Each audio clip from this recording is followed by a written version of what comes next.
Hi, good evening. How are you today? I am grateful for the chance to share with you today about my session at the yearly event at the US Embassy. So, how's your day been? What's been your day like? How have you enjoyed your Monday and Tuesday? Has the entire week been? Okay, so let's quickly talk about the five things that a predator normally thinks about when they abuse kids. What are five things predators think about? What are the five things? I'm just sharing only five. There are many, um, so it's not limited to just these five. But at the embassy today, I talked about five thoughts that go through the mind of a predator when they abuse children, and I thought, to make it public, since the conversation at the embassy was exclusive. I thought to be kind enough to share with us what a predator thinks when they begin to have access to children, when they go all the way and even molest or abuse these children. So come with me on this very brief journey. I shared personal stories in the session at the embassy. I shared stories about people I know closely, anonymously though, about how we help them recover from abuse from predators. So the first thing we need to establish about people who abuse other people and molest other people is that hurting people hurt other people. So the first point we established about how predators think is that first and foremost, a predator feels I didn't bring myself to the point where I was anyway. I was abused by someone. I was left by my mom. I was touched by my uncle. I was fingered by my uncle. My uncle pressed my breasts. My siblings touched me. Someone did something. So there is this silent, subtle vengeance. There is this silent, subtle anger. There is this despise. There is this revenge. There's something from a hurting person that goes all out to hurt other people. It's not it's not a known vengeance. They they just find that they want to react. They're reacting. So sometimes when people call me and say my teenager is doing this and doing that, he's callous, he's insensitive, he's rude, he's rebellious. He, when we see some people on Facebook, have you seen on Facebook a young boy will say, "I raped a girl and I was happy. I raped a girl and I was excited. Oh, so girl is playing with me until I rape her." I read these things on Facebook. I see sometimes somebody will say, "Let this person be tracked and arrested because he's writing despicable stuff." Truth is, they are angry. There is a molestation that has happened in their history. There is an abuse that has happened in their history that they are responding to. So, hurting people hurt other people. That's the first thing we need to understand. And at the embassy, I was telling them that when you see a lunatic on the road, what's your likely emotion? Your likely emotional response to a lunatic is not vengeance or anger. Your likely emotional response to a lunatic is compassion, is concern, is pity. So when we find people who abuse children, our first emotional response should not be anger. Our first emotional response should not be revenge. Our first emotional response should not be kill him, kill him. Yes, we will go by law. Yes, we will prosecute. Yes, we will hand them over to the respective authorities. But yes, we need to do that in love because these people fundamentally are hurting. Someone somewhere has hurt them. It is unresolved. It is unhealed.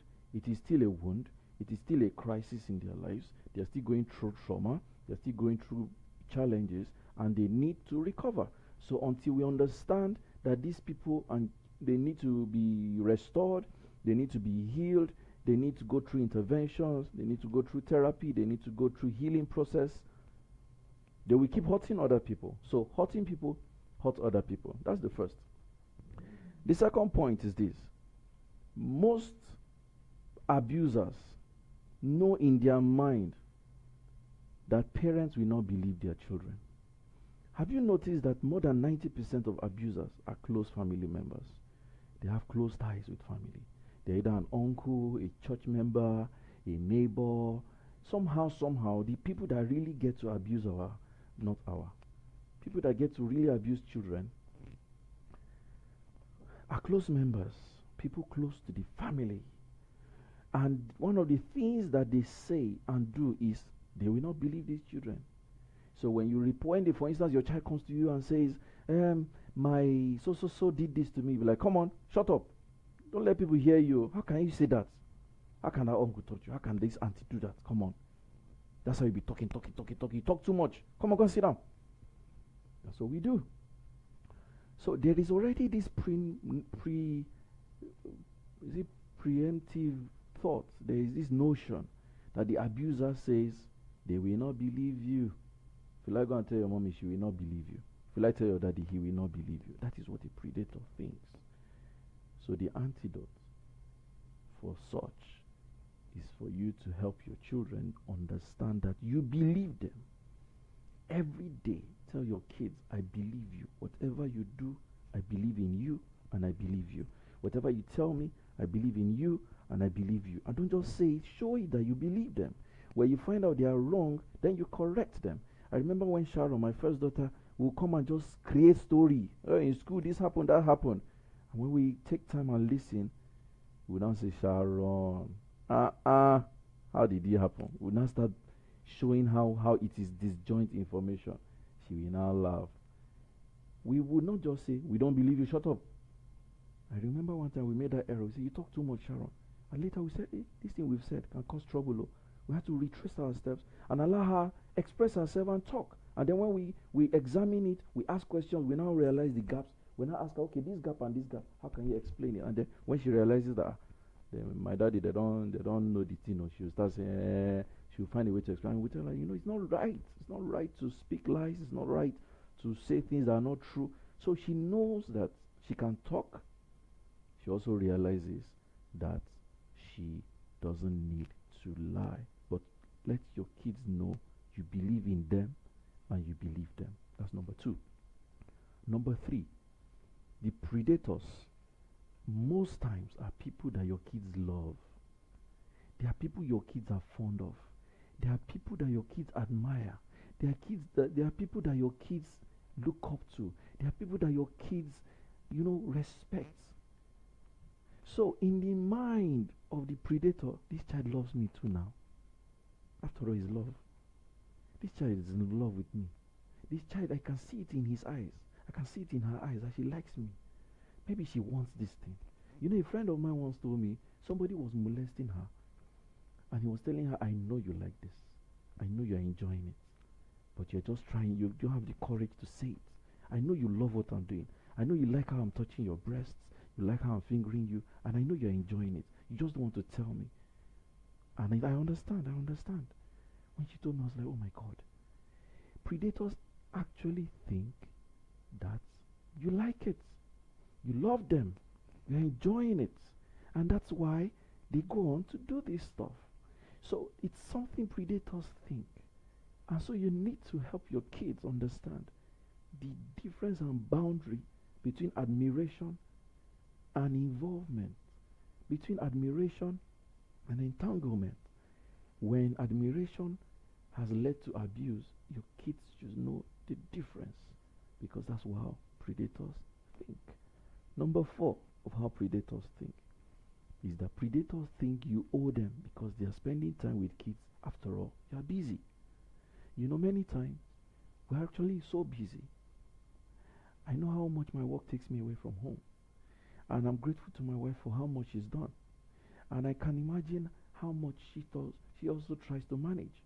So if we get other people, aunties, nannies, uncles, stay with our kids, they feel like, well, I'm spending the time you don't have, so you owe me. And sometimes we make it look like, oh, thank you so much for staying. God bless you. I don't even know how to pay you back. I owe you a lot. And so we feel obliged. We feel like, oh, I owe this person. So it's unthinkable to even imagine that they are touching your children, because in your head, I don't even want to think about it. That place where, let me not even go there. That self-denial, that no, I don't even want to start. If I start now and we know it's true, then I will now be guilty. Then I will not have to stay. I know I can't sacrifice this ambition and passion. No. It's too much. Let the anyhow. It doesn't even happen. You just say, no. It's just a figment of my imagination. It's not true. It's not happening. That is how we give room for more molestation and more abuse. And then the last part, number 5, things that predators think about, is that a predator is careful to see the lapses and loopholes and errors that a child commits. They say, did your daddy not say you should do this? Did your daddy not say you should not do this? Did your mommy not say you should not do this? I will tell your mommy. No, uncle, don't tell my mommy, please. Okay, so come and touch me, come and kiss me, come and stay on my laps, come and sit on my laps. That is what they do. They leverage, they capitalize on errors that our kids do. They capitalize on the errors our children make, and they say, they use it as a trap, as a blackmail. I say, if you don't want me to tell your mommy, do this. If you don't want me to tell your daddy, do this. And they sometimes do it in a subtle way. So, train your kids to say, I'll tell my daddy. If your daddy will tell that, if you tell your daddy, they will not believe you. You say, I will still tell my daddy. And sometimes they'll say, I will tell your daddy if you don't come and sit on me. I'll tell your daddy what you did. Teach your children to say, yes, tell my daddy. In fact, I will tell my daddy by myself. You disarm a predator when they know that your kids can tell you everything and anything. They know that when your kids can open up to you and you won't judge them, you will listen, you will accommodate, you will accept, then you will take the journey with them on how to ascertain whether it's true or not true, not victimize them, not make them feel stupid, not make them feel like they are lying, not make them feel less, not make them feel like they owe the uncle an apology. Come on, kneel down, apologize. Say you're sorry. You lied to your uncle, you lied against your auntie. If your kids know they can trust you with their innermost concerns and their vulnerabilities, and you will not use it against them, and you will use it wisely, and you will be able to help them even to combat these enemies that are around their lives, they will thank you for it. I was telling them at the US Embassy, since my kids were 3 years old, I have not seen their nakedness. My girls are women. I don't need to see their nakedness. And so since they were 3 years old, my wife ensures no male sees their nakedness. They would have their bath themselves, or women who come to the house, who are friends of the house, will take care of them. And my wife is always on ground, as much as possible, to check and at least follow up. And at most, we try to listen to them. So these are perspectives. Your kids must, 1, be very confident about their friendship with you. 2, be very confident about the trust between the two of you. That's you and the kids. They must be confident of the trust. Number 3, they must be ready to fail in your presence. You must be willing to accommodate that they can fail you. And when they fail you, they can approach you and talk to you and share and tell you, Mommy, I have gooped. Oh, Daddy, I've gooped. Blah, blah, blah, blah, blah. And they won't feel like you have come again. You, this child, you are rebellious. You're a cursed child. You are bad. You are this. If they don't see that they'll be judged that way, they will open up the more. So I beg of you, parents, can we stop and at least minimize this scourge of child abuse, child molestation? Can we at least try that we can increase? Oh, Bola says my volume is low. I'm so sorry. Okay, so let me raise my voice. So can we try to minimize this scourge? Can we try to, protect these children by getting involved? Getting involved means let them enjoy your friendship. Let them feel you are accessible. Let them know they can tell you anything. Let them know you can trust them with anything. Let them know you trust them again. And then help them to develop that capacity. Oh, you can't hear a word. Oh my God, I'm so sorry. What do I do now? I'm speaking loud and my speakerphone is on the maximum. Uh-oh. Okay. I guess in the comment section of this video, I will write what I said, the main points. I really do not know what to do about this volume. Sorry about that. But in the next video, that should be better. Thank you for watching. If you have any question, kindly contact me. My wife does a very beautiful job with this. You can reach her via email. Her email is egeneration.funke@gmail.com. You can reach me on coachsam@subcaonline.com. You can call my office 0807 361 0884, and we will do the best we can to help you. We have coaches in Subca who can help you. In Lagos, I know, for instance, I have Coach Izefua Williams.